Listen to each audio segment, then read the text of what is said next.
May 1st is Orthodox Easter, so we're in a period of Lent.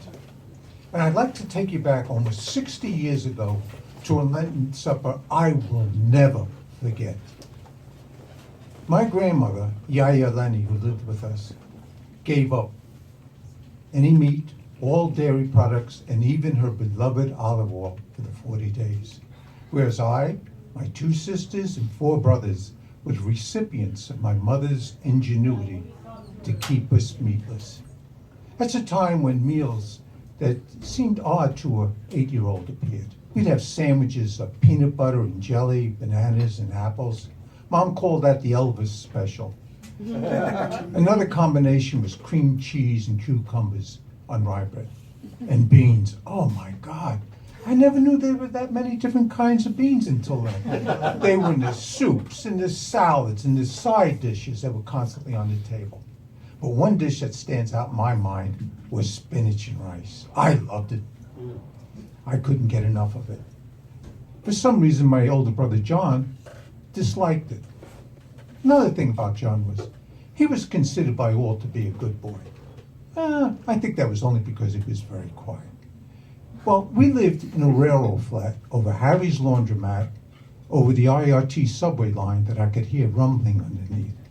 That should say a lot about our social and financial condition. An elderly Italian couple, the Constantinos, occupied the one apartment above us. Mr. Constantino, I never knew his first name. And I never saw him without a stub of an unlit cigar clenched in his teeth. In summer months, he wore sleeveless T-shirts which exposed faded tattoos. In the winter months, he kept the coal burner going. The delivery of coal was a wondrous event for me.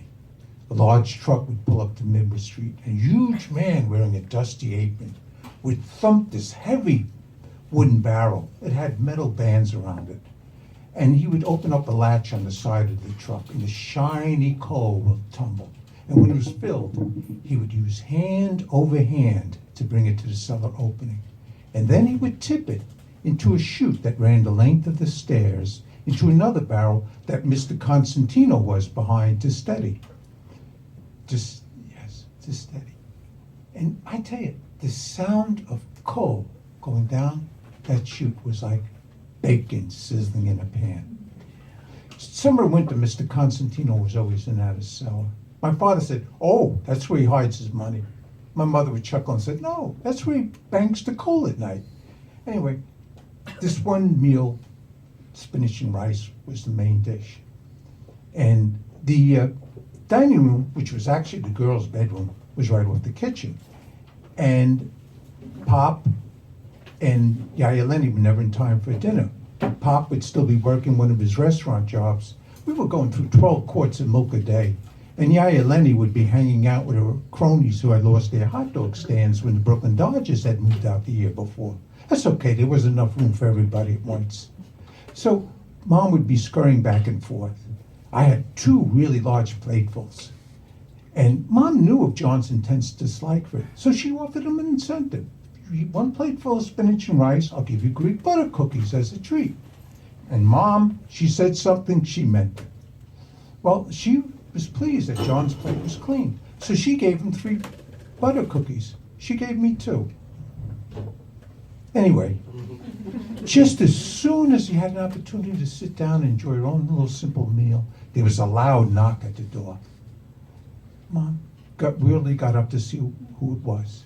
We could hear the door open, and then she burst out laughing. Now, my mother has a very infectious laugh, and it's kind of like Lou Costello of the Abbott and Costello comedy team. When once she starts, it takes her a long time to stop. Well, curious, we all abandoned the table to see what was going on.